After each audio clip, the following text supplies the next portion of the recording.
Hey, good morning, RE/MAX professionals. How you doing today? All right. So one good morning.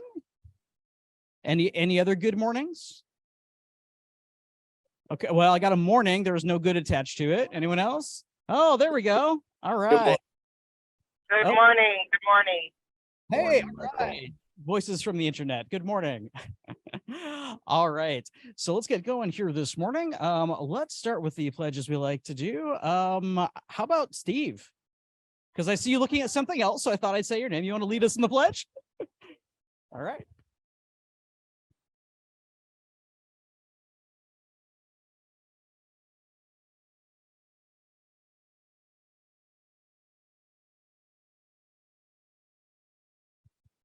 All right.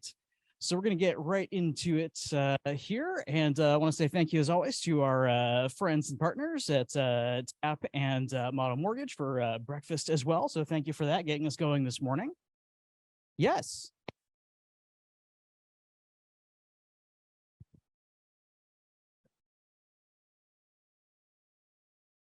I hear you. Good to know, Cindy. Okay, can you hear me now? All right, cool. Yeah, just keep holding me accountable. See, that's good. All right, actually, Brian, come on up here, sir. Oh. Good morning, everyone. Am I coming through okay? Cindy? Yep, okay. So I want to talk about a lot of changes going on right now in the mortgage industry. Some are good and some are not so good. But the good ones, you would have gotten an email yesterday or the day before announcing that FHA is decreasing their monthly mortgage insurance from 0.85 down to 0.55. On a $400,000 loan, that's over $100 a month savings. So that might get some of these FHA buyers off the fence and stuff.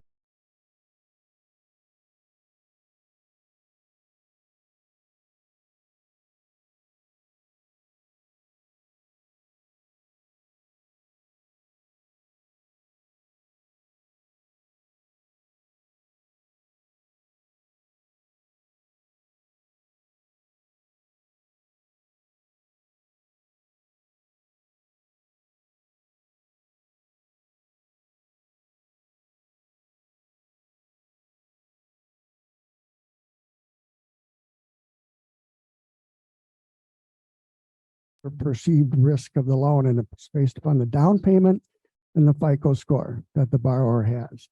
Before that, it's like government loans. There are no adjustments like that. It's only on conventional loans over 15 years. And basically, this first chart I have is kind of the new adjustments that we have to make to interest rates based upon their FICO score and down payment. And the takeaway from this is the green areas are going to be helping buyers with their interest rate. The kind of the white or kind of very light green or whatever will not have very much of an impact on rates. But then the red, whereas like 740 used to be the top bracket, now if they have 740 and say 15%, 10% down, it's going to hurt their interest rate. And next slide. An example of this is, and I already found this morning that this is going to be a little obsolete because these adjustments will not apply to first-time home buyers that are at or less than the median income, which is about $89,000. So they don't have to worry about any of these adjustments. So like on the very top one, if your score is 780, you'll see before the adjustment was 7 3/8, after 7 3/8. Oh, I forgot. There's one more adjustment that they're implementing that I threw up here, because a lot of borrowers, their debt to income ratios are over 40%. Now they're going to be have an interest rate adjustment because that will probably increase the rate 1/8%. And then 780. This is like a first-time home buyer meeting the median income or 97% LTV. Before it was 7 5/8. Today it would be about 7 1/4, and then if it's over 40%, 7 3/8. And that's actually bottom two, the 640 and 660. This is where it's a little obsolete. If they meet that median income and first-time home buyers, their rates should be the same as the 780 FICO score. And then you'll see at, oh, I already showed it the 740, but again, and all these changes are like taking place now. I mean, Fannie Mae and Freddie Mac are implementing them on May 1st, but all lenders are adjusting them right now because it may take them time to sell the loan back to Fannie Mae or Freddie Mac. So they're making sure that they have the adjustments in now. Sorry, the mortgage. One last thing, we're having a Title Alliance and Motto is having a breakfast and learn on March 23rd. Title Alliance is going to be talking about what a broker or what a realtor should know about the title report. And we're going to be talking about what's it like working with a broker versus a banker, the advantages and disadvantages of each, and also get a little more into what Motto Mortgage is all about. So we're invited that on Thursday, March 23rd, and I hope you will attend. Thank you.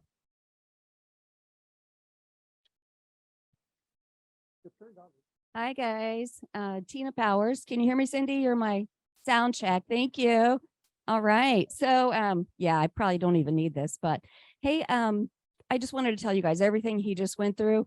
You don't have to know it. You don't have to study it. We got you, right? Call us. Even if you have questions or using somebody else, just call us. We got this. We'll help you out with this. So don't worry. We're also going to do the drawing. So wait, let me show you first what it is. Oh yeah, have to do the Vanna White thing. Okay, so who's going to be the lucky one? Oh, hey, look at that. All right. Oh, all of a sudden, there's another card that needs to come up. All right. Oh, there's no. Okay, all right. So here's what we're gonna do. We're gonna have Tina come around, grab the cards from all the people that now want to put them in, and then we'll come back to this in a sec. All right. So we'll collect those, then we'll pause in a sec here. Oh, okay. Actually, we're feeling good already. All right, cool. All right, here. Not looking. Let's see. Yep, that's right. Okay. Let's see. I've got Kristen Lynn. All right.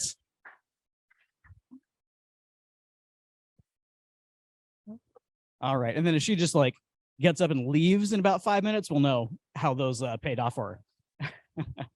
All right, so a couple of quick points that came out over our 4 announcements, things like that. Obviously, we're very involved with CMN, and that's something that, I think everyone in this room is pleased to be a part of. And updates on some of those in 2022, almost $11 million donated, which is great. And our overall total is now over $197 million.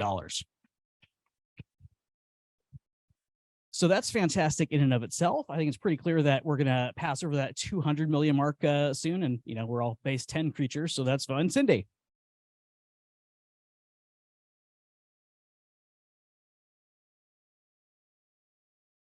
No, this is the Remax network. Yeah. Yeah, Canada and the US. Correct. Yep. So that is the cumulative total.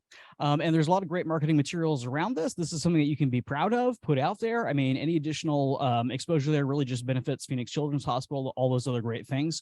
So use some of those new pieces that are out there. And again, it's something that you all have done. Sarah.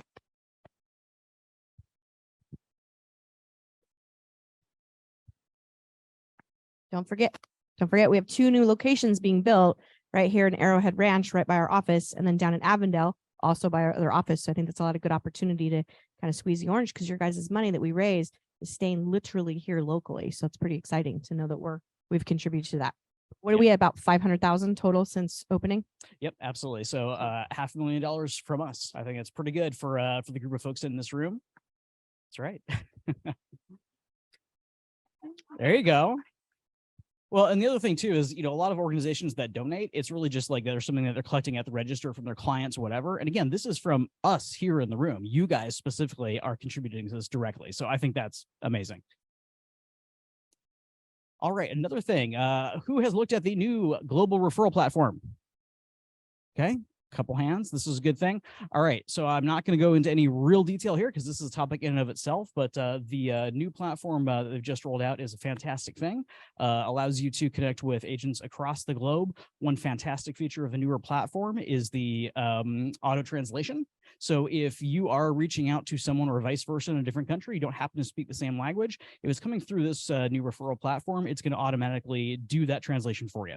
So it helps to remove that part of the communication barrier as well. Again, just a lot of great features like that to make this really easy. So check this out. You can get there through Mac Center, just going to the global referrals tile, or if any of you want to scan this right now for the app and pull that down directly, you can take action right now.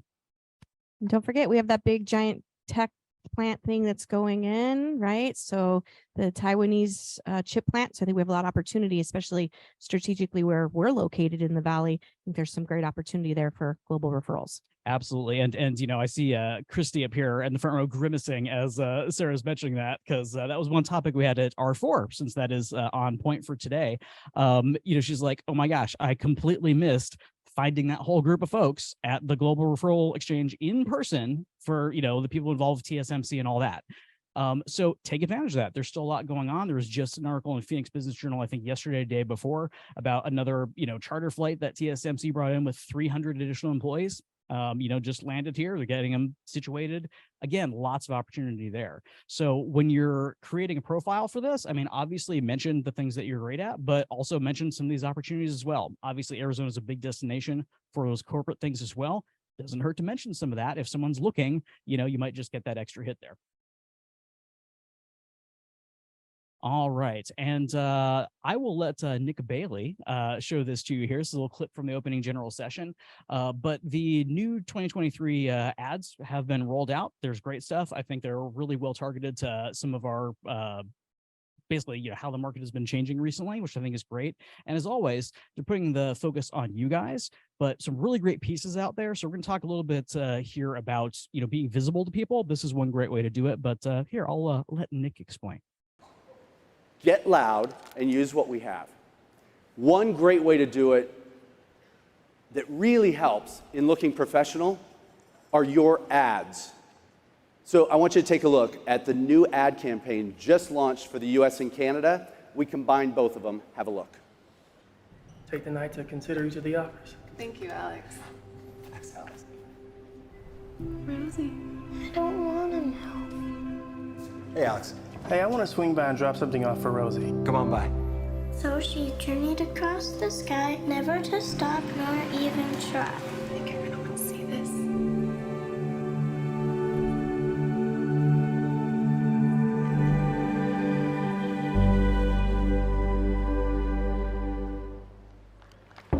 Think we should get a home inspection? What's it look like I'm doing? How's this talk, son? You just need to listen. RE/MAX agents don't dadsplain. They explain with exactly the advice you need during one of life's biggest decisions.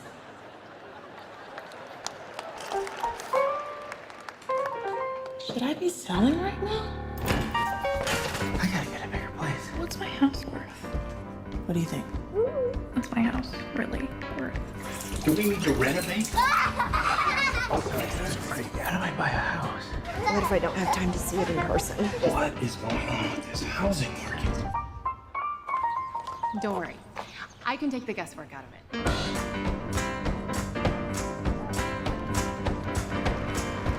Great. I love it. Dadsplain. Dadsplain. I like that. Make sure my kids don't hear that. These are your ads. And I'm showing you this end card right here because you can personalize it and make it your ad. Go to remaxhustle.com, and anywhere across the globe, the remaxhustle.com tool is available. There are social media shorts, little 5-6 seconds that you can personalize with an end card that you can throw on social, whether it be TikTok, Facebook, Insta, or you can put the 15 or 30-second ads. But these are yours because they're designed when you put them out there, your clients think of you. The competition doesn't have this level of professional ads to just toss out. So use these, and by the way, on RE/MAX Hustle, you can import your own content and use the tool as well to use the end card. Super easy to do. Walked her through that whole process, right? Sold her house last July. We hit the sweet spot right before the market started to shift. Moved back to New Jersey where her family is. She's renting. I was standing online at R4 and a lady hands me her card. She's from New Jersey. I said, oh my gosh, I might have a referral for you. My friend is in New Jersey. She needs to buy a house. Turns out she's too far away, but the next day, so I get home And Monday, I get a text from this girl saying, can you call me? I got real estate questions. Crazy, right? So like within like 40 hours, 72 hours, she's calling me. And a really cool thing, she said to me, she's like, I've done a bunch of research, but now it's time. I need a RE/MAX agent. She didn't say I need a realtor. She said specifically, I need a RE/MAX agent. So I was able to connect her with someone like actually Nate's coaching through the Workman program, also RE/MAX agent. So just, you guys, those little things work. And that's just her being in my network and me dripping on her constantly that the brand. So pretty cool that, again, she didn't say I need an agent. I need a RE/MAX agent. That's great stuff. I'd love to see that working, right? So how many of you have used RE/MAX Hustle, done these end card kind of things, those kind of things? Okay, that's a pretty good number of hands. So, for those of you that haven't, just check it out. Just go to remaxhustle.com. You don't have to log in. You don't have to do anything like that. Just head on up there, take a look at this. And as Sarah mentioned, there's a lot of different pieces, a lot of different formats, a lot of different types of marketing pieces as well that incorporate all this kind of stuff. And one thing I really like is you just mentioned is that it dovetails into all of the global, national, and regional advertising that we're doing. But again, just highlighting you specifically. So you're really just getting additional bang for your buck. I think it's a fantastic thing. And Sarah, you want to talk about gas? I really don't like the name of this, but okay. So who participated last fall in the gas program? Show of hands. All right, awesome. So we took a little holiday break that got extended a little too long. We are relaunching it, new formats. We're going to do Mondays, 2 different groups, plan for an hour and try to get it done in 45 minutes. Thank you guys for the surveys. We've listened to your feedback. The overall 2 things that really came out of your guys' feedback was 1 is you want the accountability, which is awesome. And 2 is you want more from Nate. And so anytime we can get to spend, 15 minutes, 30 minutes with Nate, you always walk away with something, right? And so we're going to change the format. So it's going to be a lot of content. So what we want to do is, we're going to ask you guys, like, what do you need help with this week? And so that's how he's going to base the content around that. We'll probably talk about some of the workman shift stuff, which is fantastic that we need to get out to you guys more. And then there'll be the 15 minutes of, Q&A, that kind of thing. We're going to change the format as far as, you'll submit your numbers and stuff, but we're not going to go through that like we have in the past. And if you don't submit your stuff, we're going to have some conversations around accountability on that too. So those of you who were not in it and you're new to the company, if you want to participate, get in touch with me. I'll get you a journal. So we'll get that order. It takes about 2 weeks to get those. We're going to relaunch, what do we say, March 27th, I believe, March 27th. So there'll be 1 o'clock and 2 o'clock. Once I have the total numbers of, and the majority of you who were through the program said you want to continue doing it. There was only a couple people that said they weren't interested in keeping going, which I think is also fantastic. So if you haven't, get in touch with me. We'll get you a journal order, book, explain a little bit more. Kim's going to work on getting the forms updated, but it'll be 1 o'clock and 2 o'clock, figuring out, Kim and I are going to work on, some of it's going to be based on production. We also had some feedback that some of you guys didn't like the groups you were in, and you wanted to have more of that connection with the people you were in. My miracle workers and I have kept in contact. So it's been a lot of fun keeping that going. But anyway, we're going to reformat that a little bit because we really want you guys to get the best out of that. And, everything we do today affects our business 30 to 45 days from now. So, and I don't necessarily want it to be so centric on the journal because some of you guys are like, I just don't like the journal. It's too much, blah, blah, blah. It's too big, yada, yada, yada. That's fine, right? That's fine. It's one part of it, but you could still show up to the mastermind and still have accountability, set your numbers, set your goals. And again, there's not going to be any excuses when we get on the call. You either did it or you didn't. And so we're going to tend to take that out, right? Because a lot of you guys are like, I don't really want to hear what Danielle did or Christy did. Like, I just want to get in and get the content. So you're going to get more from Nate. So plan for an hour. We're going to try to keep it around 45 minutes though, just to respect your guys' time. But I would block out an hour just in case we have overflow, because you know how Nate can sometimes talk a lot. So that being said, if you're not in it, you want to get in, let me know. Those of you who are still want to be in it, let me know that too. And if you guys could too, take a second and go give us a review on Amazon about the journal. So, how has it worked for you? Try to be nice, right? If you got something negative, let me know. Don't put that on Amazon because we're always looking for ways to improve that. So I personally wrote the journal, and I'll be totally honest and transparent. It's freaking hard, right? It's hard. It's hard to do every day. It's hard to have that level of accountability, and it's hard to have my own piece of work stare at me on my desk and tell me what a loser, lazy person I've been today, right? Maybe not a loser, that's harsh, but it's hard, right? And I totally understand that. But when we can work past that, that's why you guys all raised your hand and said you want accountability, right? And so we are the best because of that. Our numbers are fantastic when compared to the competition. So that's all I have. Any questions, comments? Anybody have something amazing that happened to them during the gas program that they'd like to share as a testimonial? I was like, need more coffee. Nope. Okay. Say, okay. Yeah. We listened to you, Cindy. And we appreciate you guys. It wasn't just Cindy, it was all of you. We really appreciate it. There was a lot of you guys sent us feedback, and that sometimes doesn't happen. We send surveys out and we get crickets. And so we really do appreciate that. And we are listening. Nate put that mastermind together purely from his heart. And I don't think there's one person in this company who pours back more than our owner, and that's not something you see at all brokerages. So he's really wants to be there for you guys and to help you have success. And so that's the whole point of the mastermind, is for us to show up and crush it, right? And to be the best that we can be. So questions, reach out to me. Hopefully all of you, that was a ringing endorsement. Hopefully everyone here decides to sign up. And if you did sign up and then you dropped out and now you're back in, totally cool. No judgment. Get your book and let's go. Right. So let's rock and roll 2023. All right. Okay, good stuff there. And on that same topic, as far as masterminding and collaboration and whatnot, just a reminder that when we wrap up the main part of the meeting here, if you want to stick around, talk about any of these things we looked at here, get really specific on something, whatever it may be, please do so. We're here for you. And let's jump into some of the R4 specific items here. We want this to also be, reasonably conversational. So some of you have shared with us things that you've learned, action items, things like that you brought back. And I would love some of you to, take a minute or two today to actually share that with other folks. I think one of the biggest things, and, Nate and I joke about this a lot, we've talked about this a lot, Sarah, is, making sure you take all these great ideas, all this energy, all that kind of stuff, and putting into some kind of action. That seems to be the key. And, so many times we're pumped up, fired up, excited about things. And we've got, a notepad that's like super smart, like sitting over here on my desk. And then it, moves into the drawer, and I got a really smart drawer down here that's not making any money. Yeah. So we want to get past that. And, I think the biggest thing is, even if it's, a tiny step that you take forward, any forward movement is better than just getting ready to get ready, which a lot of people fall into. So again, especially if it's action-oriented items you brought back, I'd love to hear that from you guys. Real quick here, show of hands in this room, how many went to R4 this year? Yeah, that's a very high percentage. All right. Fantastic. So although Mike, we need to challenge Argentina. Yeah, how many people? I was on the elevator with the dude from Argentina, and I think he said there was 225 people representing Argentina there. Right. At least get cool hats. Yes, right. Or some noise makers or something that we can walk through the halls of the MGM and represent.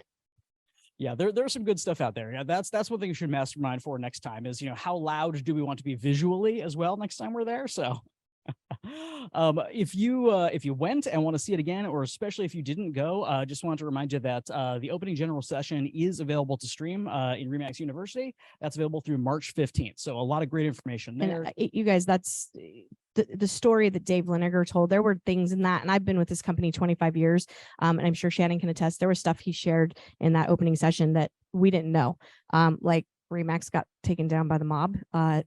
So go check it out. That's going to be your little teaser. It was fantastic. And it was just so heartfelt to have him up there. He's what, 77, 74?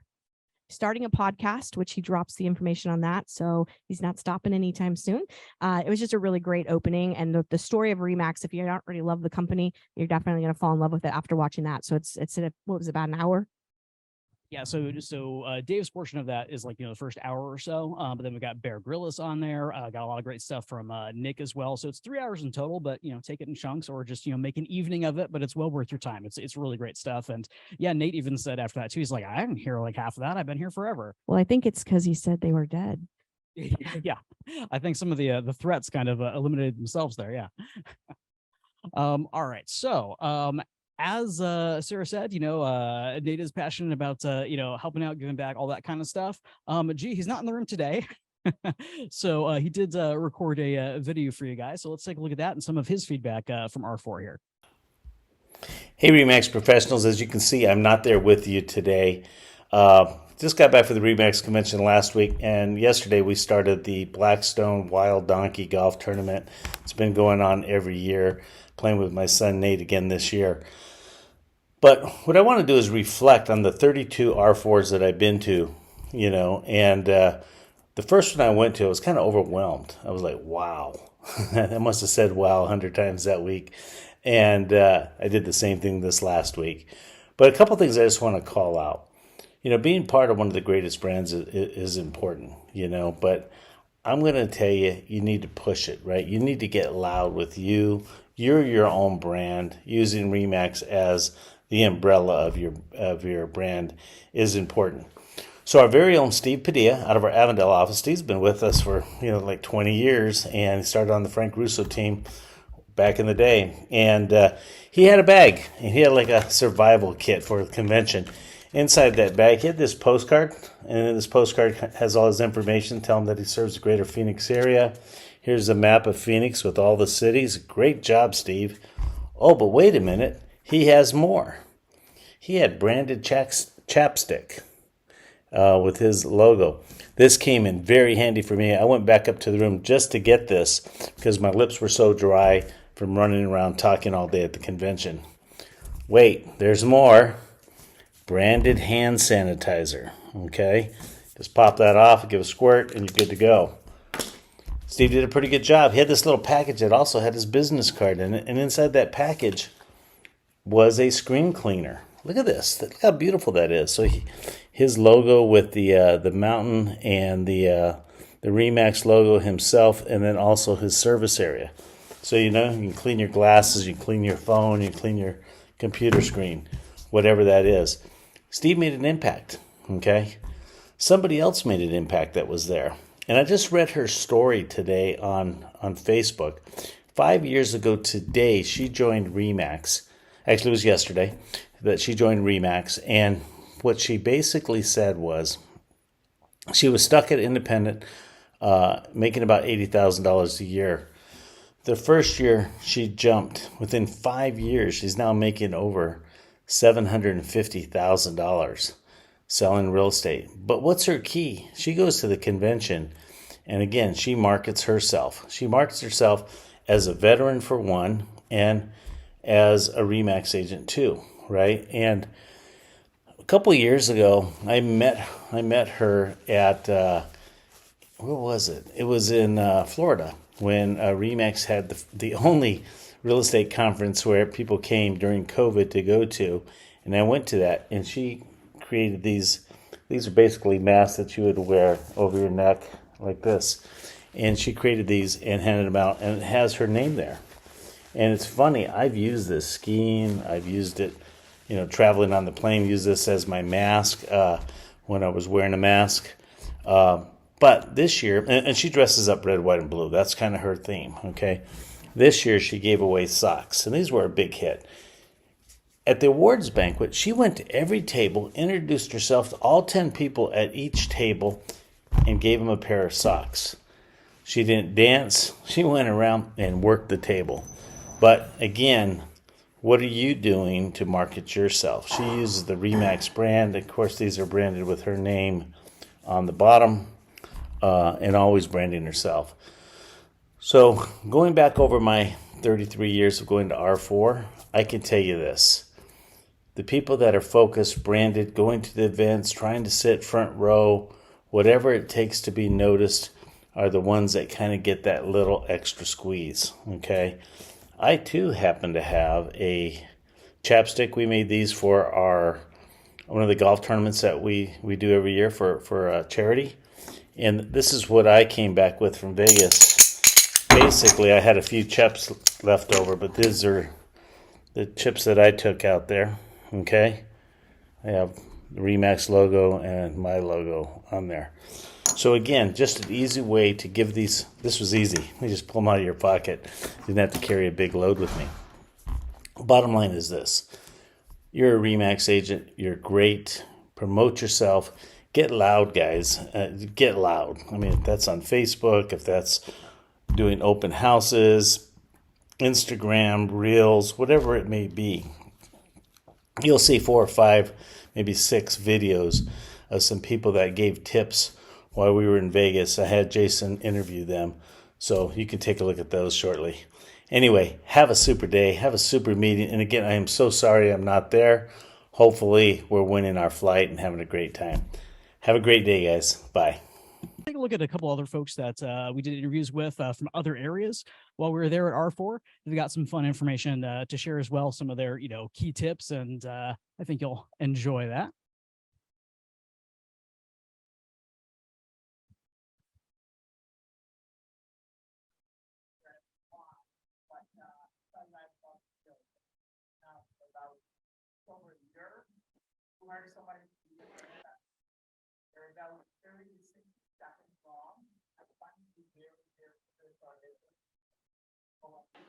Hey guys, my name is Alcat. I'm with Remax Eastern in Canada.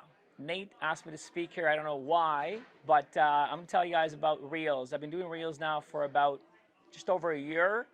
I do hire somebody to do them professionally.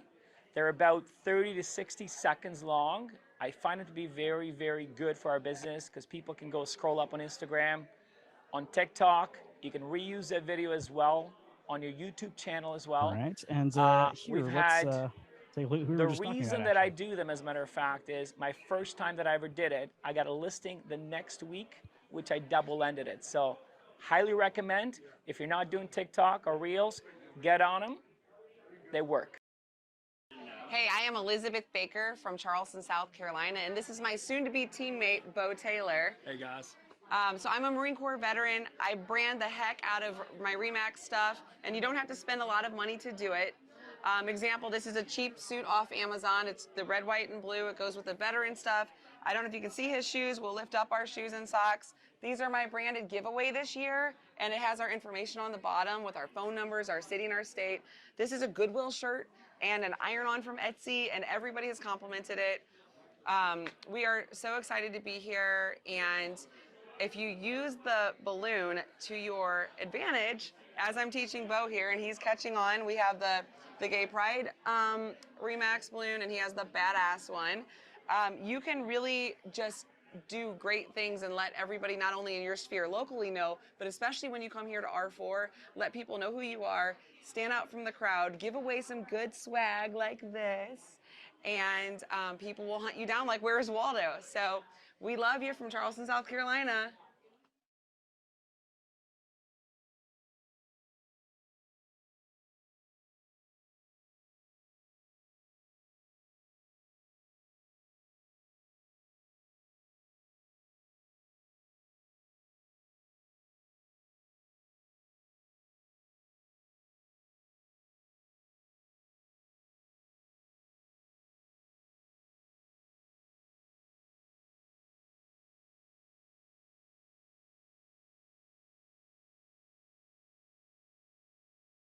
Head, but one of the things I talked about is we have now been, for the second year in a row, Remax has been voted the #1 trusted brand in for consumers, I guess. So point being is you have the 800-pound gorilla behind you for the branding. Use it to your advantage. People recognize it. They know it. It gives you instant credibility in most cases. And I see a lot of agents in this room and otherwise spin their wheels and spend so much time on their personal branding, which is great. I'm not discounting that. However, use what you have already. They're spending millions to back you guys on this. You're paying into it with your ad fund and your monthly dues. Use it. It helps, it works, people recognize it, and you automatically get past that first layer of who are you. So just use the brand. It's great. You guys, every time I go to convention, that's the one thing that come back with is Remax is amazing, and we do not use it enough, in my opinion. So, and make it big. I always see like teeny tiny balloon. Make that thing big. Make it proud and loud. Synergy, y'all. All right, here, let's take a look at another one here.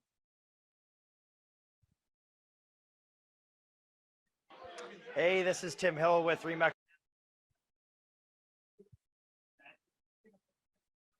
All points in Vancouver, BC, Canada, West Coast. It is beautiful. If you're thinking about sending anyone up there, just remember your dollar goes really far. It's about 1.4 to R1. We've got great mountains, ocean, hiking, boating, you name it. A little tip that I would say, I like to keep things simple. Been doing it, real estate for 15 years now. Get in front of your clients, especially through the pandemic here. We did a lot of virtual stuff, a lot of Zooms and whatnot, but get back in front of them. It's a people business. I Get love that belly in to this belly. 47-second It's a tip, contact half of it. sport. So Have fun out there, and if you need anything, feel free to reach out. Cheers.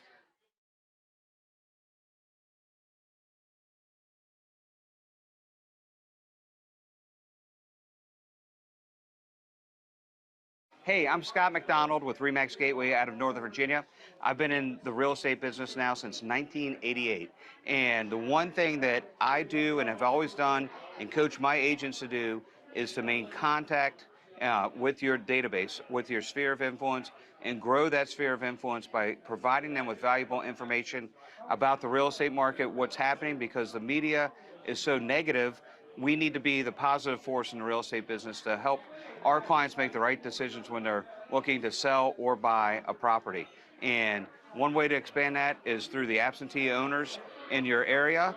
Get in touch with them because they don't know what's happening, especially if they're out of state. So again, it is all about the contacts with the people you know and the people who know you. So go out there, maintain your contact with your database, and go sell something. And Sarah, you want to say something about that for a moment, just about some of the messaging that's out there right now and how we're actually talking to people right now? I mean, because I know you spend time with the folks you coach as well about, like, scripting and how to get people off the fence when they're perceiving a market in a certain way, and just we need to be the source of actual accurate information.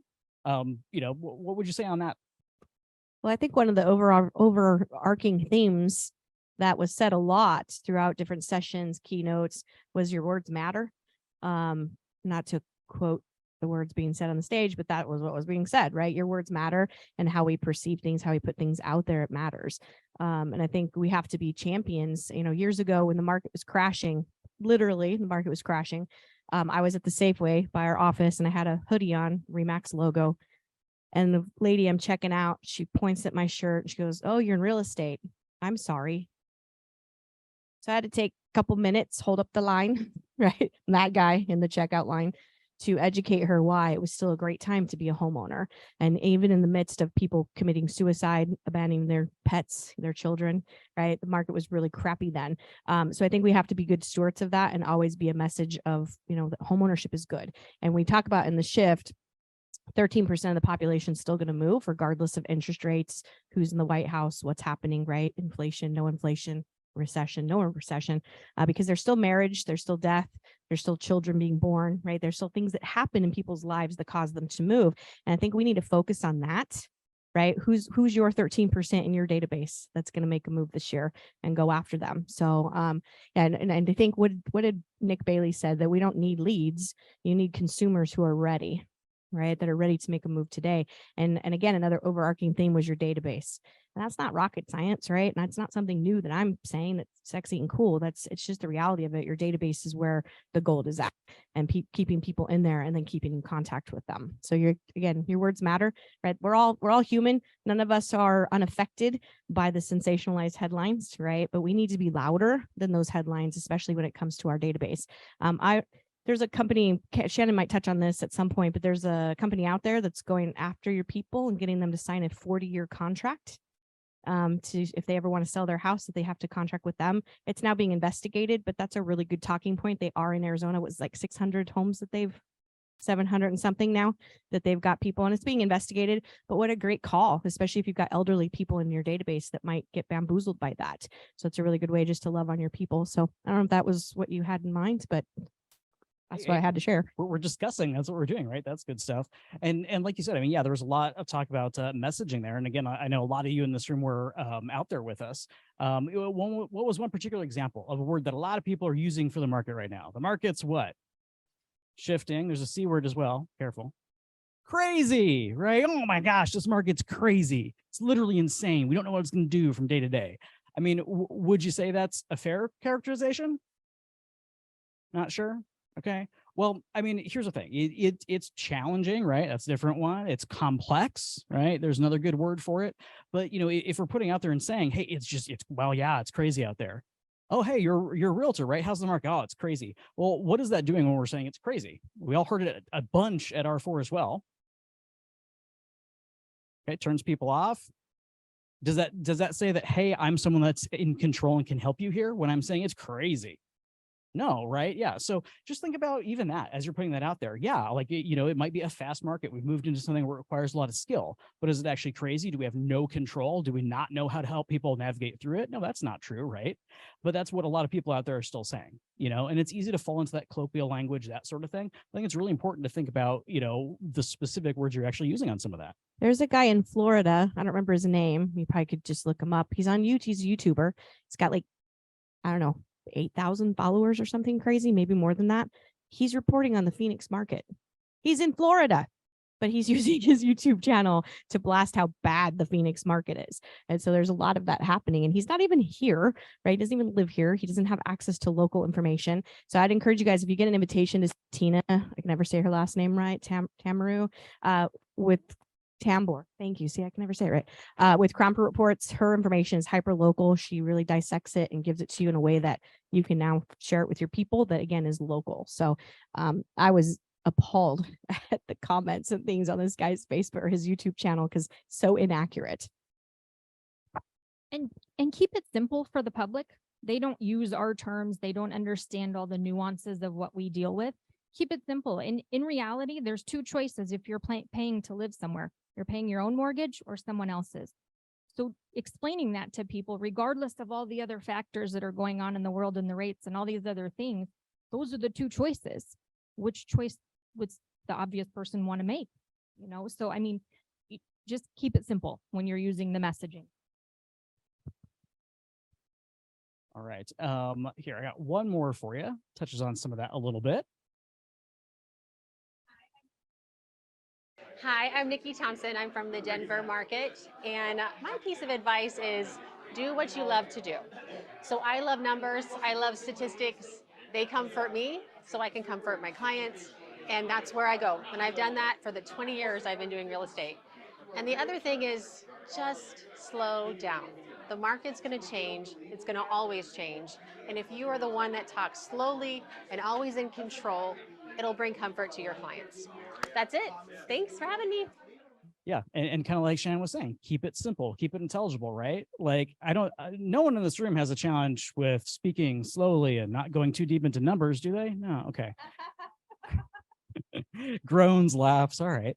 But yeah, be aware of this. Like whatever your communication style is, like Shannon was saying, keep it simple for the folks on the other side. What are they looking for? What reassurances do they need? And of course, we never to be inaccurate with that. We don't want to tell them like, oh, everything's great when it's not, but you can be realistic without, stoking fear. You can be that trusted advisor. I think that's extremely important right now.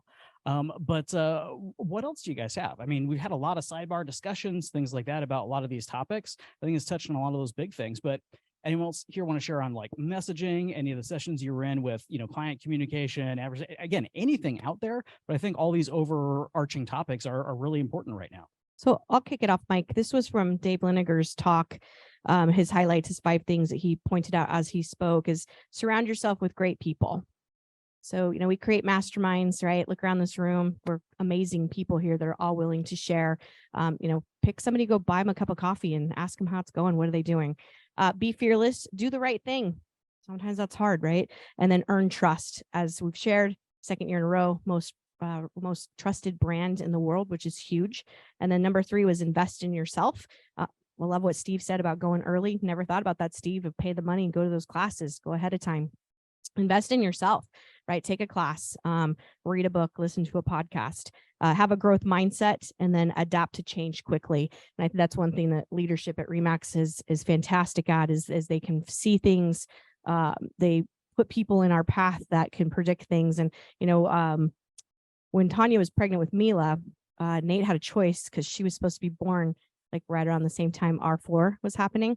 And Tanya said, go, right? Just go. And the market at that time was when it was really shifting. We were going into the REO market, and RE/MAX went out and got the heads of Fannie Mae, Freddie Mac, Wells Fargo, and they brought them to R4 so that we could talk to them and start developing those relationships. And I don't know as a company if we'd be here today if Nate hadn't chose to go to that R4 and get in front of those people, because we came back, we got a Fannie Mae, we got a Freddie Mac. I don't know, Steve, did you work Fannie Mae back then? A couple people did, right? You had Fannie Mae accounts. And so that's one thing about adapting to change quickly. And I've kind of said this tongue in cheek in coaching over the last couple of weeks, is that last summer, y'all know the story of pirates, right? And the Caribbean islands. Anybody know the story of that? So when the pirates stormed the Caribbean islands, it was really bad because why? Because the people on the islands had never seen ships. They'd never seen pirates. And so by the time they got there, it was too late when they started to formulate what was happening. And so last summer, and I'll tell you, this happened to me last Christmas, or not this last, previous, Mitch bought me a bicycle. And I come out on Christmas morning, tree's beautiful, stockings are there. I'm like, oh, it's so beautiful. And I turn around, he's standing in the kitchen. I'm like, it's so beautiful. And he's like, are you kidding me right now? I'm like, what? He goes, turn around and look again. There was a bicycle in front of the tree. I did not see it. Didn't see it because I wasn't expecting to see it. Same thing with the pirates, right, on the shores. And so last summer when the feds raised the rates, here we all are in the shoreline. What is that, Andre? I don't know what that is. Never seen it before, right? Because we've all had interest rates so freaking low for what, 10 years? When's the last time Mountie rates were at 7? I can't remember. It's been that long. So when we say adapt to change quickly, we need to adapt sooner. We should have adapted last year in summertime when the Fed said they were going to raise the rates, and they did. And they're going to again, you guys, in 2 weeks. So we need to adapt now. Okay, we need to make changes now. Change your words, change your strategy. Sylvester Stallone, I keep telling you stories, but go look at his story about when he wrote the movie Rocky and how many times he got turned down. And what he says is in his interview is he just kept saying the way he was saying it. Right? He just kept going in and changing his words until he finally got the yes. And it's really sad. He sold his dog for $40, which that's a whole other story. So we have to adapt to change quickly. And so thinking about how does that work in your market? If something's not working today, got to change it. And look around the room. We're surrounded with greatness. And so there's people in here that have answers. And I love the diversity between having someone like Cindy and Mountie, myself, Shannon, the longevity we have, but then taking the fresh approach that, Christy might have or Jennifer might have. And so we can marry those all together and everybody wins. So that's what my big takeaway was. And we're going to open up to you guys. Yeah, everyone seemed a little bit quiet here, but I got all kinds of stuff I could talk to you about, but Well, how about Cindy? All right. And then Roberta, I'm going to pick on you. Oh, she's finding notes. All right. Do you want another mic runner, Mike? So I went, unlike some of you, I went to most of the classes because that's what interests me. And there's this guy named Terry Watson. I mean, he's so funny, but he just gives some really great information. And a couple things that he said we should be doing, and maybe y'all already know about this, but there's something called informed delivery from the Postal Service. You can sign up through them. I'm not sure. He said, just Google it, how you do it. But you will get an email with pictures of the mail that is coming to you.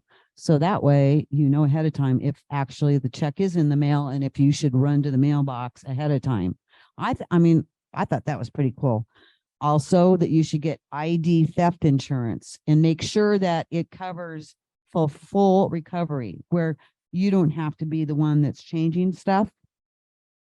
There was one other thing, and Jim Kuttner talked to us about this I think a month ago, but this was like everywhere to use Chat GTB, and since I heard that, it's like it's all over the world now.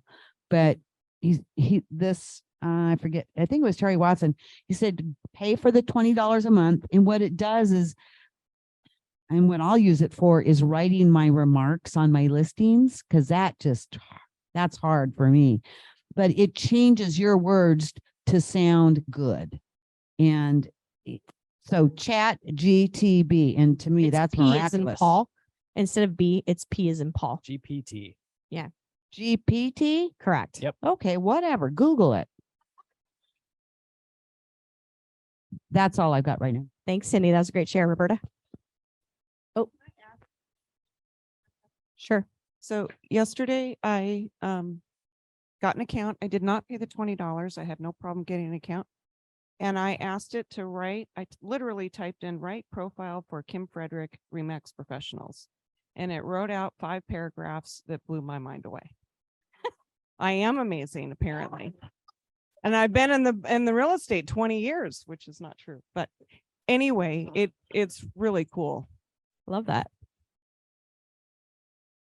Our takeaways, is this on? Yes. Our takeaways, we went as an entire team and tried really hard to split up so we could cover all bases, which we may or may not have been successful at that. My top takeaway is always Terry Watson, what Cindy said. I'm a groupie of his. Just think he's amazing. He's a realtor, not just a motivational speaker. And he's just remarkable. And I agree with what Cindy had commented on the mail tracking and the chat GPT. But he also talks about making sure that your clients have an experience, because it's the experience they're going to remember. This is not just a transaction, it's an experience. And if we're really working our top 50, this is how I applied it. If we're really working our top 50 and we know our top 50 and our top 50 are the basis of our business, then wouldn't you want every one of them to have an experience constantly so that they stay on track with you? And then to the best of your ability, do the same thing for your sphere. In addition, he talks about, and I can't tell you how many times I have said this almost every day for the past week, is don't make your clients think. Don't make them think. Tell them what they need to know. Don't leave them in the dark. Don't make stuff up. Don't make the boogeyman sit out there and have them be scared. Don't make them think. That's our job, to tell them what they need to know. And I thought that was phenomenal. Again, I'm a groupie of his, so sometimes it's hard for me to find a tidbit out of his comments because I'm always following him, and find him on YouTube. He's amazing. The other things we got out of it, the two big maybe things were almost every speaker spoke about perseverance and gratitude. Virtually every speaker, in terms of the headliner speakers. And then we all found the message of the importance of video and social media, specifically Instagram. Rick was so excited to go learn how to do Reels and Instagram, and very upset that he missed the TikTok class. This guy. So watch for his Reels. Wait, just what? It's on? Good. So yeah, the gal who led the Instagram class, pretty phenomenal, and you can follow her on Instagram. She is Pinky Nose Naples, all one word, and she's something else. Pinky, Pinky. So there's something going on with Pink all week. You know, we get to the one of our speakers was the drummer from Pink. And then Christy got to meet us on the way out of Vegas. We want to tell you about the best donuts we've ever tried, and that's Pink Box Donuts in Henderson. So there you go. Shannon. That's a great pro tip there. And I'll piggyback real quick on what you're saying as far as, you know, being there for them, the video, like all those kind of things. If you take a look at this slide here, jumping ahead here, but, you know, one of the things that stood out to me as well is it's really noisy out there, right? Because right now, like everyone's trying to figure out like, oh, gee, my transactions are down. I guess I got to advertise or something, right? And they're just throwing stuff out there and seeing what sticks to the wall, right? You know, client experience and being really in flow with like your top 50, things like that, hugely important. Here's one reason why. If you look at this slide here, you'll see that quote unquote multitasking leads Americans these days to a 32-hour day for the average American. And in that is 13 hours spent on technology and media. So, you know, again, and this is taking into account, you know, sleep, you know, work, you know, things like that. But the point there is, if you're doing just shotgun advertising, throwing it out there, something again that worked before might not be working now, because right now they've got 3 screens in front of them at all times, you know, not just one. So even if you've got an ad out somewhere and it comes up and it could have made an impression, it might not have made as much of an impression, if that makes sense. So, you know, how can you counter that? Be really in flow with people. Like I think right now, another theme that we were all talking about as well is that if you're more in flow with your database, you can make more touches on a smaller number of people and get much better ROI out of it, rather than just trying to, you know, fill the top of your funnel willy-nilly. And if you can provide them experiences as you go, keep that connection going, then again, they're going to remember you. They're going to be past clients. And then current clients again. And another great statistic, real quick, is just that about 85 to 90% of top producers out there rely very heavily on their sphere of influence. It's the majority of their business. And everything else that they're doing, advertising, all those other big things and flashy things out there, they're just adding more to the top of the funnel because, you don't ever want to rely on one single pillar, but still the vast majority of their stuff year after year after year after year is coming from their sphere of influence and them staying well in flow with that. I think that's a lesson we should all take to heart. One of the things, Jared, I can't remember his last name, Jared James. What I got from him, he said a few times, I could come into any one of your markets and dominate it. Cohen, okay, Jared Cohen, Jared James. His name was Jared. Well, it doesn't matter who said it, but anyhow, and I could come into your market and dominate it. And it sounds kind of cocky, but what I picked up out of that is his confidence level, and that's what we need to have. I don't care if you've been in 1 year or 30 years. Really, truly, we in this room know more than most of the realtors out there. Anybody have a transaction lately and you just know the other realtor doesn't know anything? Yeah, it's kind of like most of our transactions, right? We end up doing both sides and getting paid for half. But that's okay. We can sometimes take advantage of that and do better for our client, whether it's buyer or seller. But bottom line, I learned early on, I was only in the business a couple of years and had cross sales with different realtors, and they'd been in for a long time, and they were dressed to the hilt, and I was intimidated.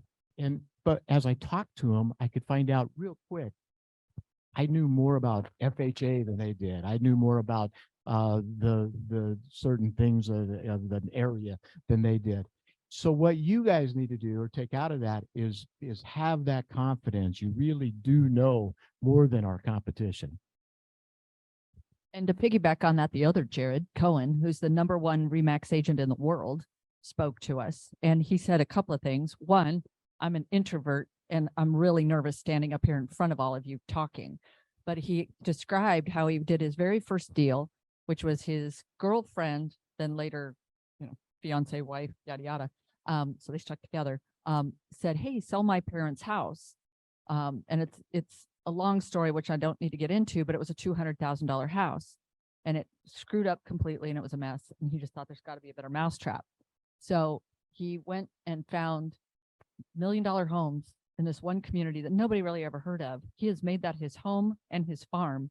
And what he did was exactly what Mountie said. He said he went and he started talking to these other realtors and realized, well, wait a minute, I actually know more than you because I've studied and I've paid attention. And he has built he's the #1 RE/MAX agent in the world, all by himself, not as a team. He's just knocking it out of the park with, now they're like $10 and $20 million houses, so that you can see how those numbers scale.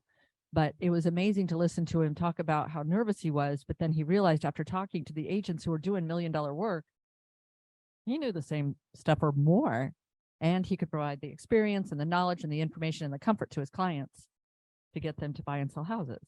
It was amazing. I thought it was a really great presentation. I think he could come into any market and dominate it also. Yeah, great stuff there. So we're a little after 10 here.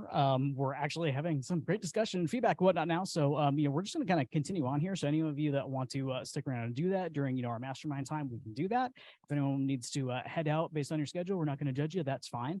But I'd say let's keep this going. And if other people have things they want to share, put their hand up. I think Sarah and I both have additional notes and things like that we wrote down as well. We can share more if you want to. But who else wants to put their hand up and keep going here? Any other takeaways? I have one more. One thing that I felt like was also an overwhelming theme in almost every session, opening session, all of them were database and sphere and working that and using the people because we oftentimes are chasing that lead and paying for all these things when we have all these people around us who we can be using as a source of business.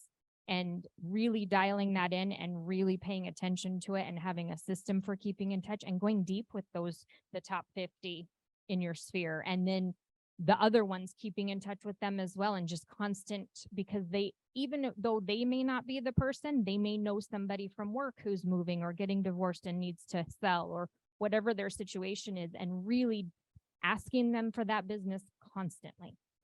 Did anybody get to see Q speak? Anybody? Q Bernadette. So I didn't get to hear him speak, but one of my coaching clients shared with me on Monday. So he went from being a brand new agent, correct me if I'm wrong, to Diamond his first year, and then now Pinnacle. Pretty crazy, right? Within like 3 years, 2 million GCI as Pinnacle. So one of the things he shared, and I think this is a brilliant idea, if you're lacking for ideas for getting new leads and meeting new people, he goes to his local grocery store and volunteers and bags groceries, because he has a goal to have, 60 conversations a month. He wants to meet 60 people a month. And so that's really great. And I have a coaching client that does that once a year during the holidays, and she always gets business from it. So imagine you go with your Remax swag, right? And you're there volunteering. You think you're going to have some conversations? I think you probably would, right?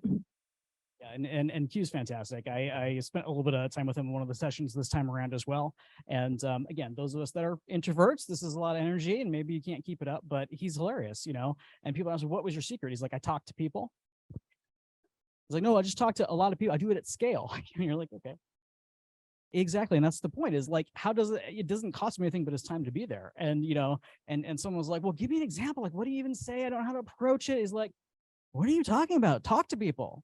It's like, well, no, for real. So he's like, okay, so here's the thing. I'm in the supermarket, right? And I see some people going over the produce section. So I go over to the produce section and they're looking at grapes and they pick up the green grapes. And I go, oh, you like those green grapes? Like, I can't eat those. Those are too sweet for me. I like these red grapes.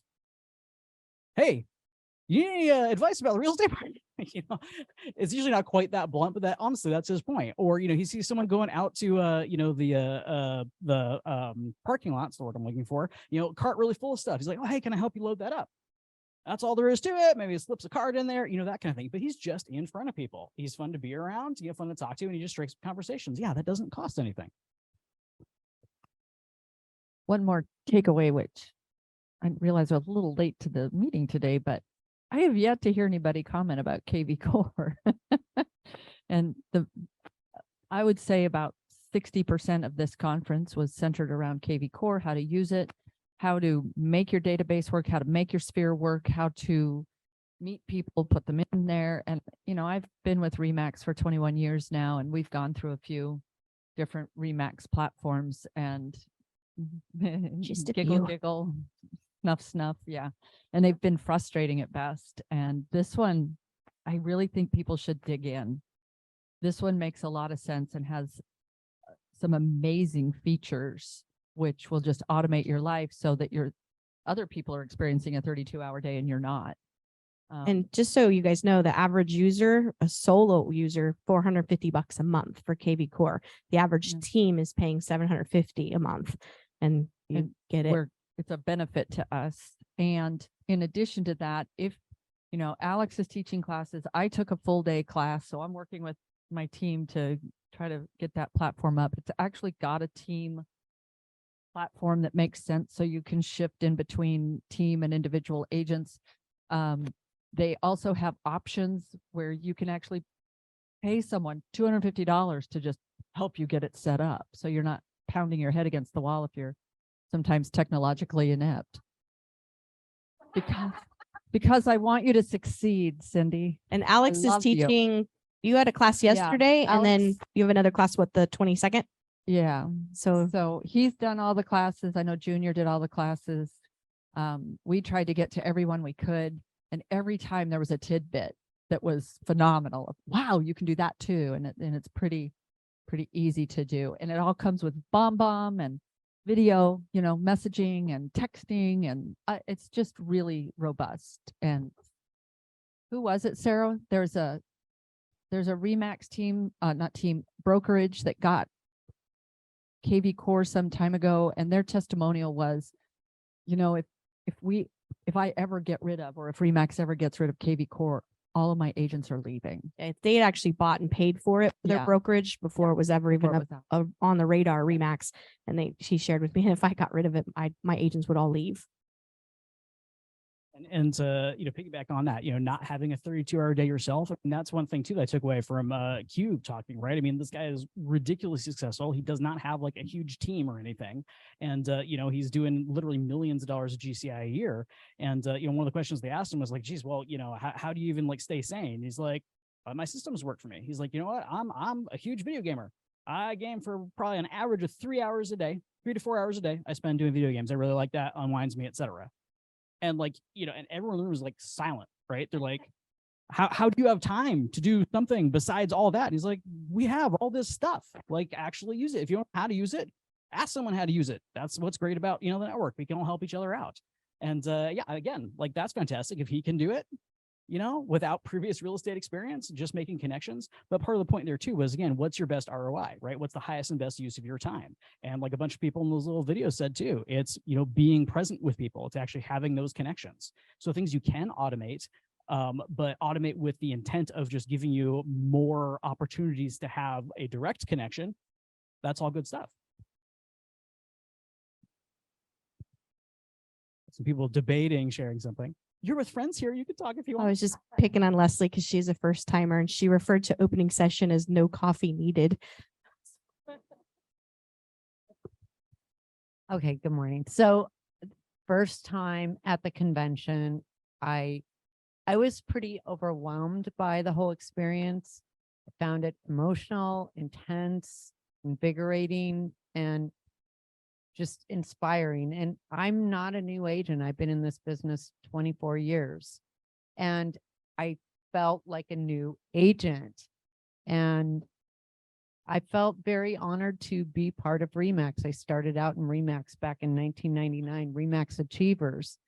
And so I left 5 years later, came full circle, but I'd never attended anything like this in my life. So I was pretty blown away by it. My big takeaway, honestly, besides all the technical stuff, was that RE/MAX is in 74 countries. And for me, seeing all those 74 flags come out in the opening ceremonies was pretty moving and just inspiring. So that was my big takeaway. So just a little correction. There were 74 countries represented at R4. We're actually in what, 110 countries? Yep, 110 countries and that, territories. that was really, really freaking cool to see 74 countries coming through with, just like the Olympics, the parade of flags. That's my favorite part. I always get teary-eyed. So other comments out there?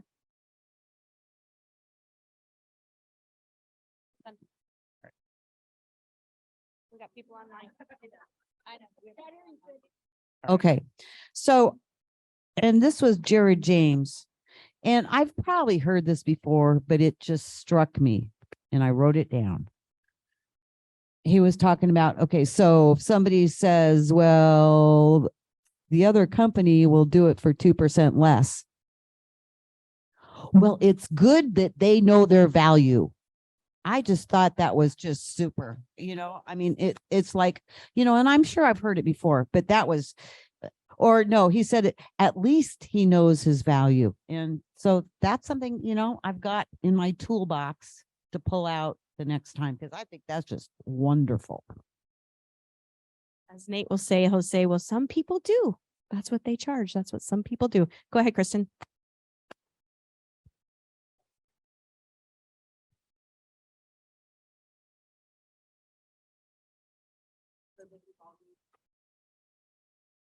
And I also have a very loud teacher's voice, so I could probably talk like that.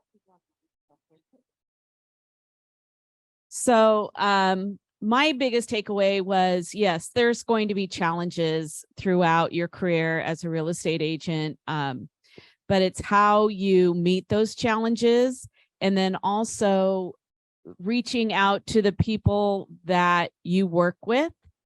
And it doesn't only have to be your team, but it can be anybody that you get to know, mortgage and title and other real estate agents that are there to help you. So, don't just suffer alone, but reach out to others when you actually have questions or you don't know which way to turn.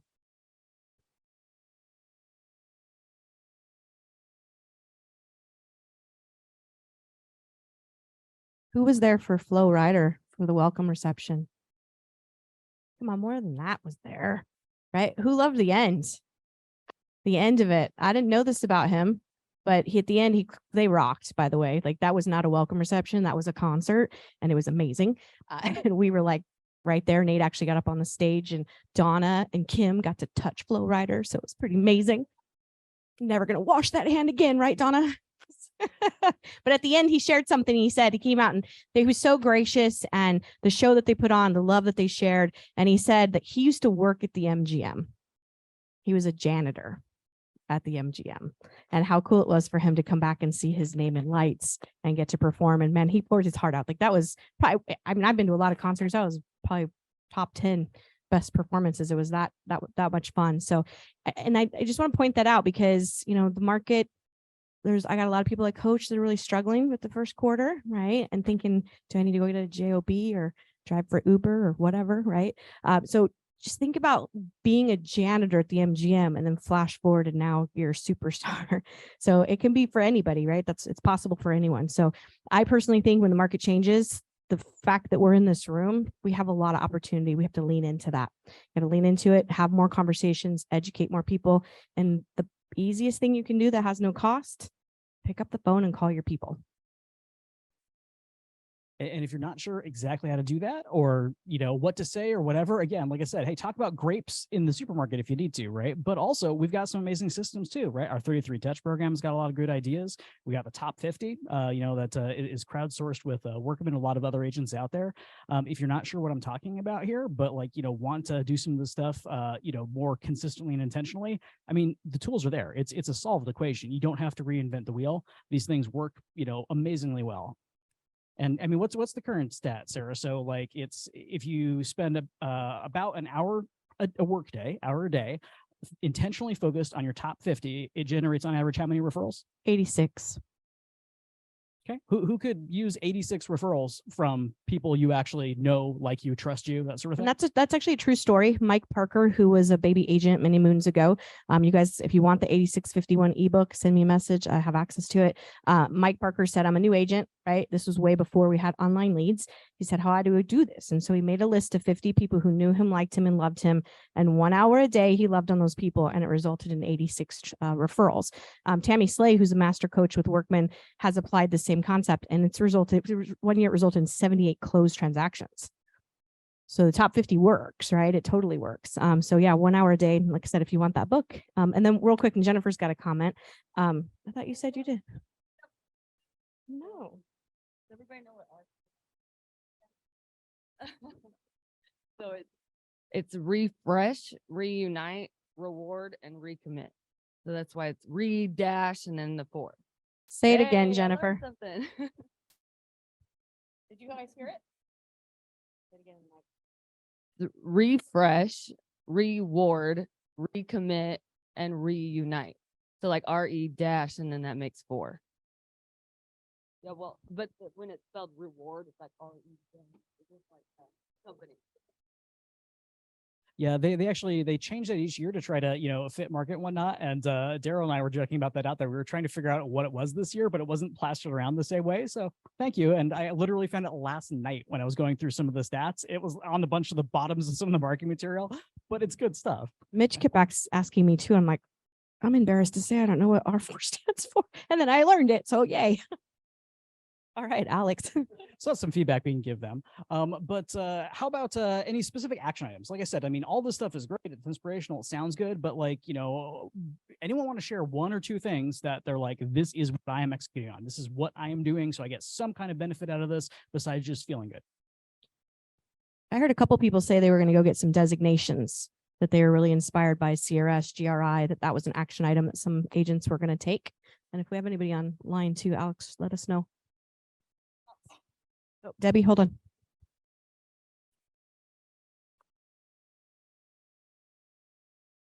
Definitely the designations. I looked at the new home specialist.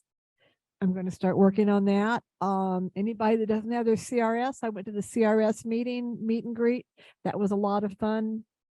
The big thing that I'm doing is I'm sending out personal notes to every single agent that I met and got their card. It's probably going to take me a month, but Every single person's going to get a card from me with a personal note in it. As I went through each day, I would write down like 1, 2, 3, whatever day I met them on, and if there was anything special. Met him at the CRS, met him in line at Starbucks, and I would try to make notes on the back of the cards. And that helps because you're not going to remember everybody. That's great. And again, yes, they're all going in my CRM. There you go. And again, doesn't take a ton of time to do that in the aggregate when you look at it, and it doesn't cost a lot, right? But it's great connection. Yeah, there you go.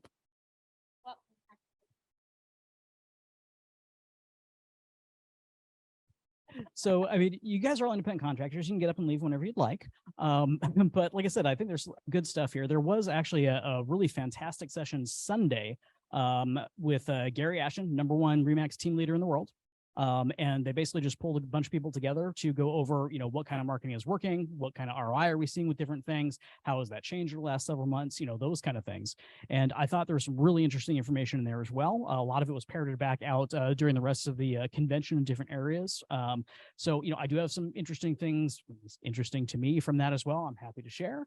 If no one else wants to put a hand up and say anything, and anyone wants to stick around, I can run through my points from that. You might find it interesting. I got, yeah, any takers?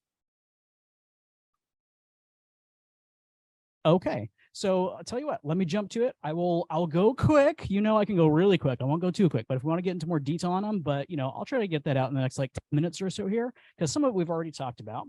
But here, let me jump over to that. And otherwise, if you're heading out, thanks for being here. Thanks for sharing. Good to see you. All good.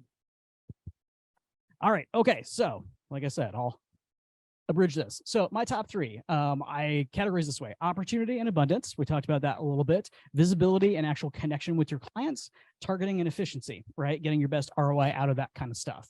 So looking at opportunity and abundance. So one of those things, 6.07 million homes sold last year. So even if a good chunk of that doesn't happen this time through, there's still an awful lot of business out there. And as Nick said, it's not a question of whether or not homes are going to be sold. It's what agents are going to be selling the homes. Would you agree with that? Yeah, because, Sarah was talking about that as well. There's, a decent percentage of folks that no matter what else is happening in the market, they're going to have a reason that they need to move. They need to relocate, sell, whatever. And if you are there in flow with them, you can take advantage of that. So here's another great stat that came out.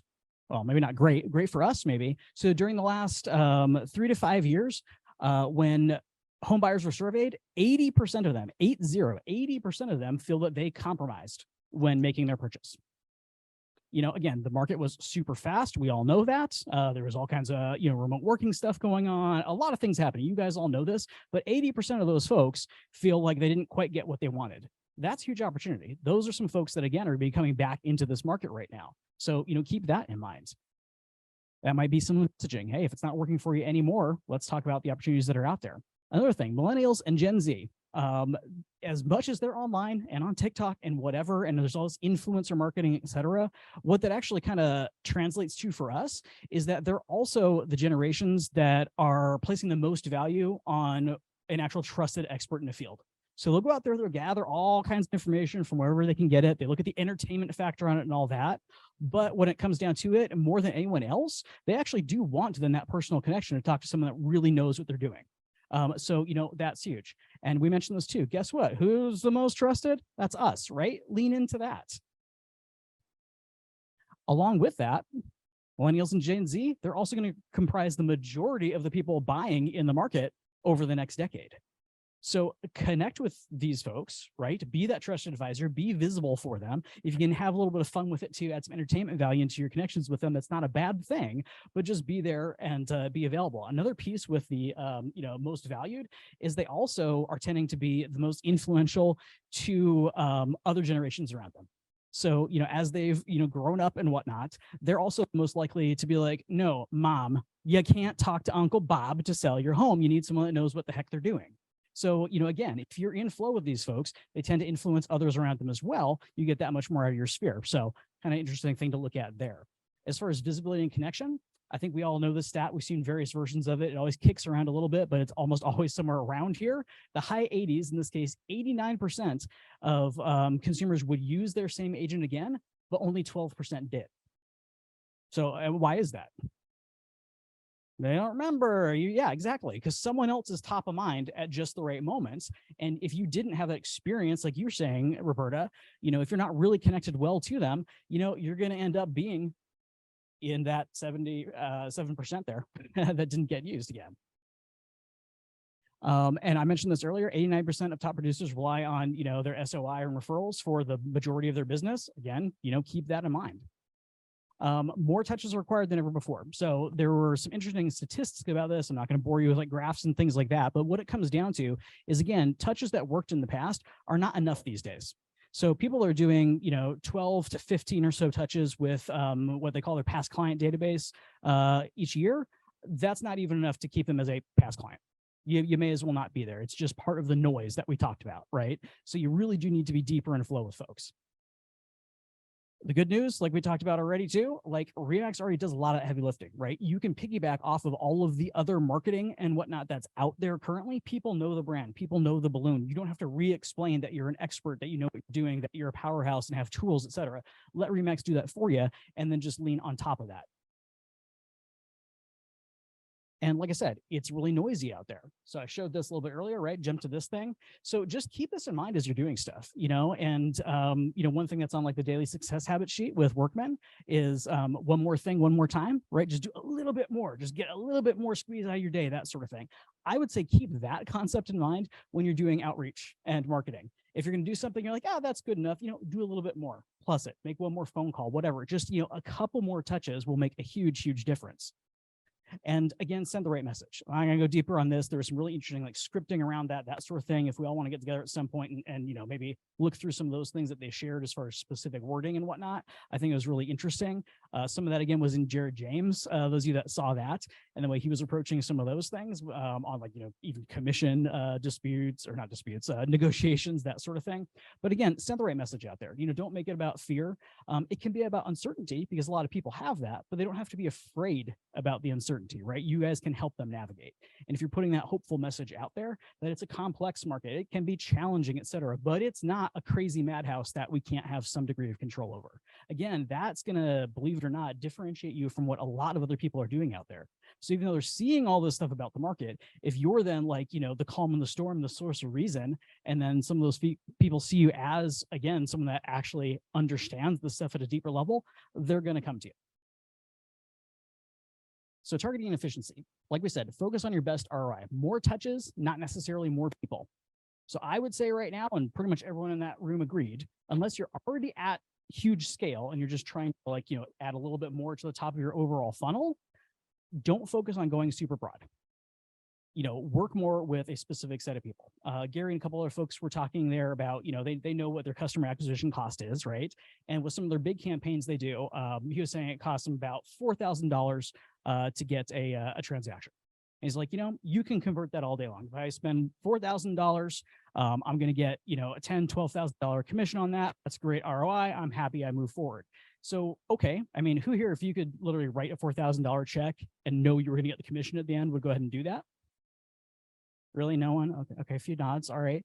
But again, the challenge with that is that in the systems that some of those folks are using, it's not a one and done. You can't just do that and pull it. You have to do it at scale. So to get that conversion rate, they're spending, $40,000 to $70,000 a month on some of those specific types of ads that have that kind of return. That's great. But if you have to be above that certain threshold to be able to really take advantage of it, okay, maybe that's not going to work for everyone in this room, right? But same thing, that was Gilding Lily, that was on top of that. Still, over 80% of his stuff is coming from ROI and past client. And it's just that part of his marketing out there, filling the top of the funnel with that as well. He's also just making sure it's used as additional visibility to the folks that are already in his sphere. So, it's just an additional touch to them as well as to pull more people into the top of the funnel. So that was part of my takeaway from that, is he's still, even with that, focusing on making sure everyone he's already worked with still knows him and thinks about it. So again, we mentioned this. We got systems that already work for this. They don't cost you anything. Let us know if you haven't already seen it or you want to run through it again. They're excellent.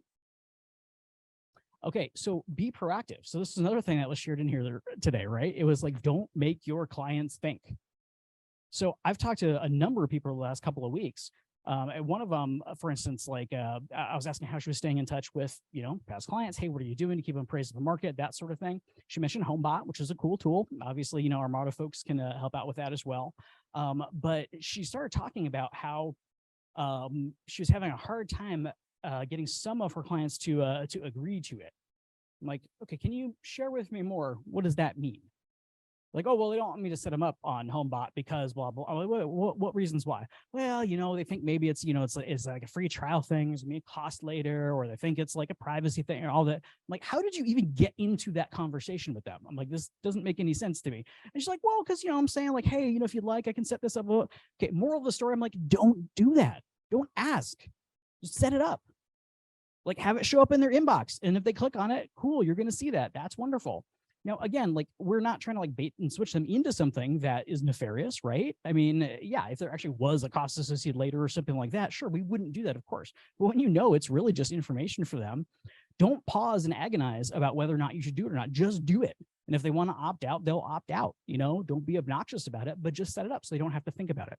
And that is one thing that I really like about, KV Core as well, is if you've got your folks in your sphere there, you can set them up on all sorts of different campaigns, saved search lists, things like that you would think maybe more with an active client in the market. But if you set some of those same things up, but just don't have them hitting them all the time, if you have one of those that goes out like, weekly or monthly or every other week versus like every day that you might for someone that's actively out there, with showings and whatnot, they're still going to be curious. They're going to look at that. They're going to click around and then let the software do what it does. It's going to see what they're most interested in. It's going to automatically adjust, the search for them, those kind of things. And then you'll see if they start really re-engaging differently, as a great reason for you to reach out, and the system will float that to the top for you. Really, really easy to do. It's not obnoxious, right? It's not intrusive. Just do these things for them and then let them talk to you about them.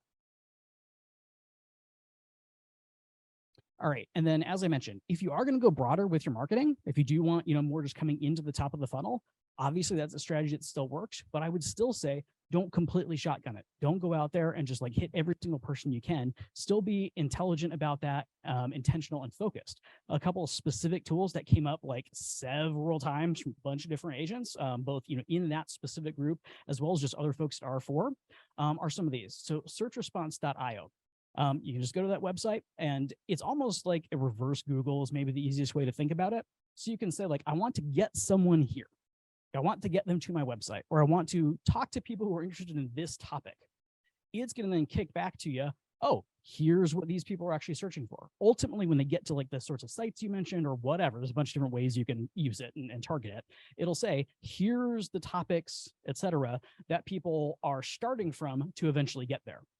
So what do you do with that? Well, obviously make some content around that.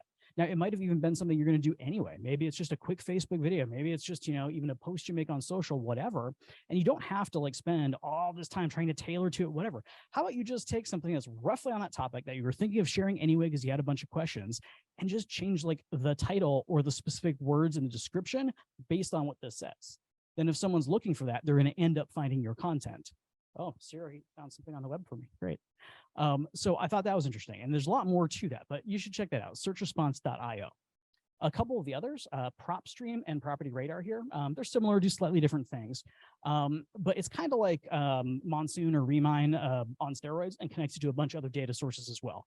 So these are really cool. One of the things that they shared with me on how they're doing that is, they're still continuing to do farms, those kind of things, but they're also sending more specific, more timely things.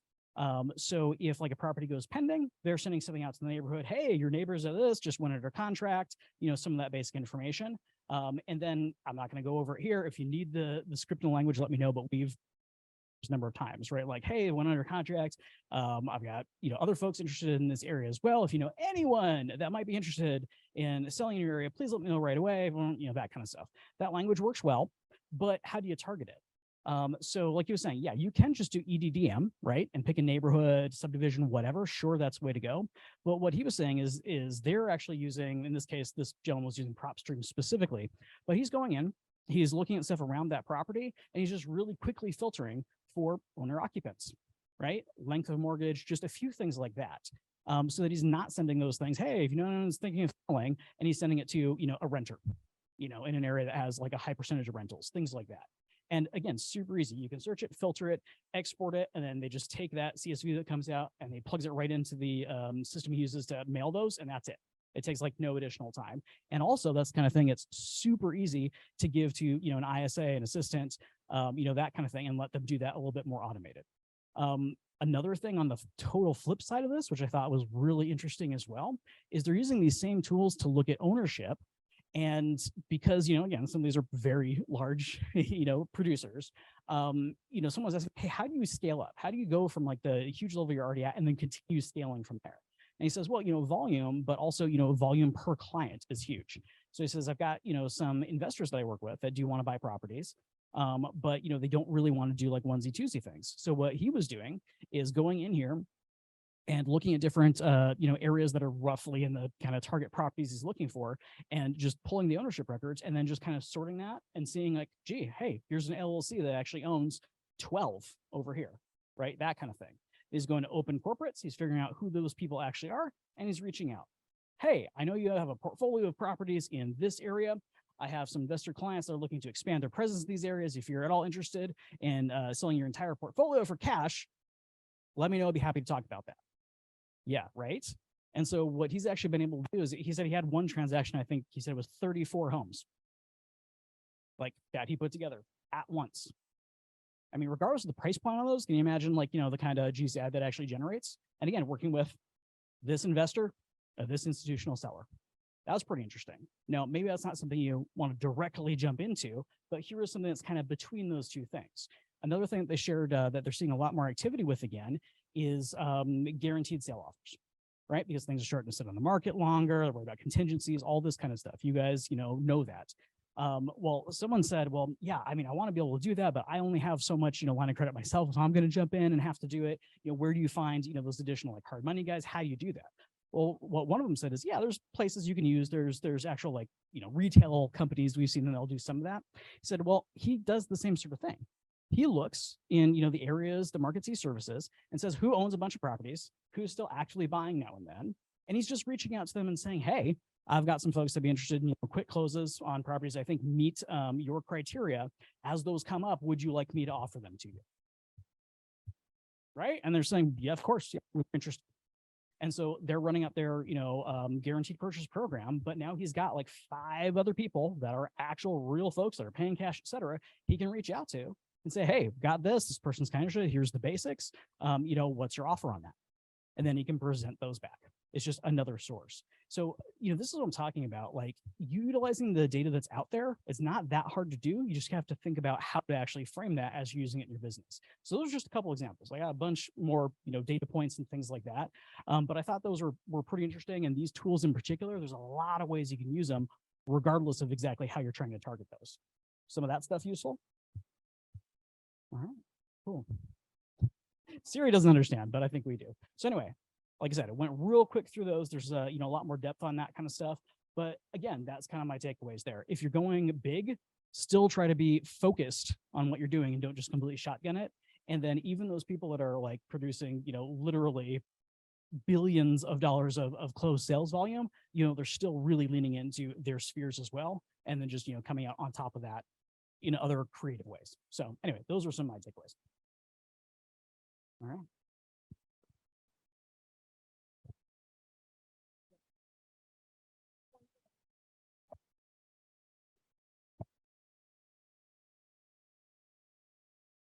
And right.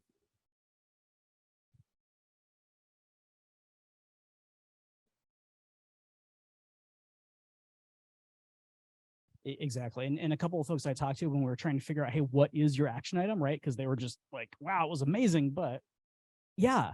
So the point we kept coming back to was like, just gild the lily, like do something you're already doing, but how do you improve it a little bit, right? So, hey, if you've already got some, you know, Facebook videos you're putting out, for instance, or whatever, okay, well then go back to searchresponse.io, right? Just before you post it, like even if you've already recorded, before you post it, take a look, see if you can figure out like what are some of those really good terms. Maybe you change your title on it a little bit, maybe add something to the description and then post it. Really easy, right? Takes maybe 5 extra minutes and it's going to get you additional results. So again, you know, if there's something you're already doing, can you make it a little better? If there's something you're not already doing, what's the first step towards actually doing it. So you don't have to try to like, invent an entire system from day one because you're not going to get there. So again, themes that just kept coming up to me.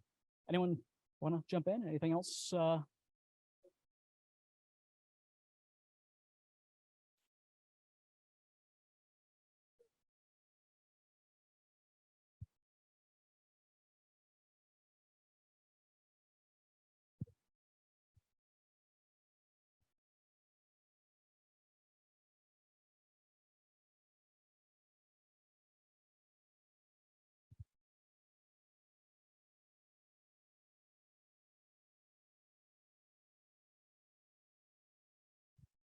There you go.